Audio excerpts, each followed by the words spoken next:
Right ఇక వరంగల్ జిల్లా తొర్రూరులో high tension నెలకొంది. తొర్రూరు మున్సిపల్ చైర్మన్ ఎన్నికపై ఉత్కంఠ నెలకొంది. రైట్ ఇక దీనికి సంబంధించి మరింత సమాచారాన్ని మా ప్రతినిధి సునీల్ అందిస్తారు. సునీల్, తెలంగాణ రాష్ట్ర వ్యాప్తంగా జరిగినటువంటి 116 మున్సిపాలిటీలకు 7 కార్పొరేషన్లకు సంబంధించిన విషయంలో ఏర్పడినటువంటి 36 మున్సిపాలిటీలకు సంబంధించిన విషయంలో ఈరోజు కొంత ఎక్స్ అఫిషియో ఓటుతో పాటు గెలిచినటువంటి అభ్యర్థులు మొత్తం కూడా ఈరోజు ప్రక్రియ తుది ఫలితాల ప్రక్రియ mayor, deputy mayor, chairman, vice chairman ఎన్నిక జరుగుతున్న నేపథ్యంలో కొంత హైటెన్షన్ వాతావరణం అయితే తెలంగాణ రాష్ట్ర వ్యాప్తంగా నెలకొందని చెప్పచ్చు. ప్రధానంగా ఏర్పడినటువంటి 36 ప్లేసెస్లో మాత్రం ప్రస్తుతం అయితే కొంచెం ఉద్రిక్తమైనటువంటి వాతావరణం చేసుకుంది. ఇందులో భాగంగానే తొర్రూరు మున్సిపాలిటీ పరిధిలో నువ్వా నీనా అన్నట్టు ఫైట్ మాత్రం కొనసాగుతుంది. ప్రధానంగా అందులో కాంగ్రెస్ పార్టీ 7 సీట్లు గెలిచింది. అదేవిధంగా బీఆర్ఎస్ పార్టీ 9 సీట్లు గెలిచింది. అయితే కాంగ్రెస్ పార్టీ ఎంపీ కావచ్చు, ఎమ్మెల్యే కావచ్చు, ఈ రెండు ఎక్సఫిషియో ఓట్లు వేస్తే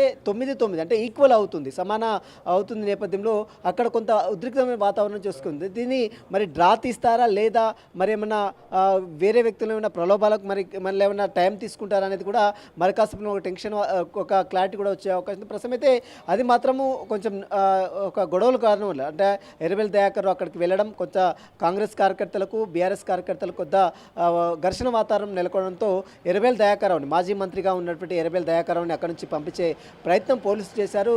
దీంతో పోలీసుల మధ్య కొంత వాగ్వాదం చోటు చేసుకుంది. ప్రస్తుతం అయితే దాన్ని నిలిపివేస్తున్న పరిస్థితి. మరి కాసేపు దానిపై ఒక క్లారిటీ కూడా వచ్చే అవకాశం. ఎంటైర్ ఈ ఇష్యూలపై కూడా తెలంగాణ రాష్ట్ర వ్యాప్తంగా ఏర్పడినటువంటి 36 ప్లేసెస్లో కూడా ఇదే తరహాలో వాగ్వాదాలు చోటు చేసుకుంటుంది. అధికార ప్రధాన పార్టీగా ఉన్నటువంటి కాంగ్రెస్ పార్టీకి, ప్రధాన ప్రతిపక్షంగా ఉన్నటువంటి బీఆర్ఎస్, బీజేపీ పార్టీల మధ్య వాగ్వాదం అయితే చోటు చేసుకుంది. కొన్ని ప్లేసెస్ వద్ద ఇప్పటికే మేయర్ ఎన్నిక జరిగారు. ఉదాహరణకు నల్గొండ మేయర్గా సునీత శ్రీనివాసరెడ్డిని అక్కడ డిక్లేర్ చేయడం జరిగింది. డిప్యూటీ మేయర్గా మరో మైనార్టీకి సంబంధించినటువంటి అభ్యర్థినికి అవకాశం కల్పించారు. ఇక చాలా ప్లేసెస్లో మనం ఇప్పటికే గెలిచినటువంటి అభ్యర్థులు అక్కడ ఏకగ్రీవంగా కొన్ని ప్లేసెస్ని ఎన్నుకున్నారు. మరోవైపు తెలంగాణ రాష్ట్రంలో కాంగ్రెస్ పార్టీ 4 కార్పొరేషన్లు కైవసం చేసుకుంది కాబట్టి ఆ 4 కార్పొరేషన్లో మాత్రము కాంగ్రెస్ అభ్యర్థులను మాత్రము మేయర్గా ఎన్నుకున్నటువంటి పరిస్థితి ఉంటుంది. మిగిలినటువంటి ఏర్పడినటువంటి నిజామాబాద్, కరీంనగర్ ప్లేసెస్లో ఇంకా కొంత హైటెన్షన్ వాతావరణం కొనసాగుతూనే ఉంది. కరీంనగర్ ఇప్పటికే బీజేపీకి పూర్తి ఆధిక్యం ఉంది. మరోవైపు నిజామాబాద్ మాత్రం కాంగ్రెస్ కొంత పట్టుంది కాబట్టి ఆ విషయంలో కూడా ఒక క్లారిటీ, మరి కాసేపు క్లారిటీ కూడా వచ్చే అవకాశం. దీంతో పాటు మున్సిపాలిటీలో ఏర్పడినటువంటి 36 ప్లేసెస్లో మాత్రము ఒక హైటెన్షన్ వాతావరణం నెలకొంది. ఉదాహరణకు తొర్రూరు మున్సిపాలిటీలో, మరోవైపు కేసముద్రం మున్సిపాలిటీలో ఇప్పటికే బీఆర్ఎస్కి 8, కాంగ్రెస్ పార్టీకి 8 వచ్చినాయి. అక్కడ బలరాం నాయక్ ఎంపీగా ఉన్నటువంటి బలరాం నాయక్ ఎక్సఫిషియో ఓటుతో అది కాంగ్రెస్ పార్టీ కైవసం చేసుకునే అవకాశం ఉంది. దీంతోపాటు తొర్రూరు మున్సిపాలిటీ ఇప్పటికే టై ఏర్పడింది.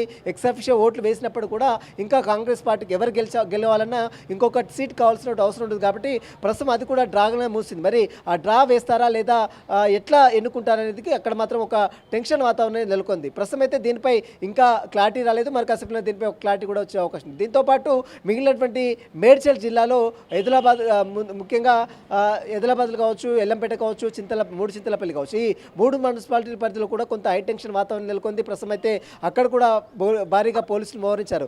చాలా ప్లేసెస్ వద్ద ఇదే వాతావరణం అయితే చోటు చేసుకుంది. అక్కడ 163 BNS యాక్ట్ ప్రకారం పోలీసులు పహారా నిర్వహించినప్పుడు కూడా కార్యకర్తలకు, బీఆర్ఎస్ కార్యకర్తలకు, కాంగ్రెస్ కార్యకర్తలకు, మరోవైపు బీజేపీ కార్యకర్తల మధ్య కొంత ఘర్షణ వాతావరణం అయితే నెలకొంది. వారందరూ కూడా సంధానించే ప్రయత్నం చేస్తున్నారు. వెబ్ కాస్టింగ్ ద్వారా ఎలక్షన్ కమిషనర్ ఎప్పటికప్పుడు వీటన్నిటి కూడా పర్యవేక్షణ చేస్తూనే ఉంది.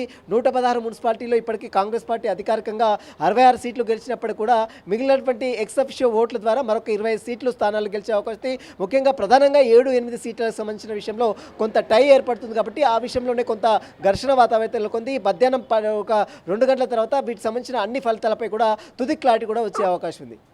Right Sunil, thank you.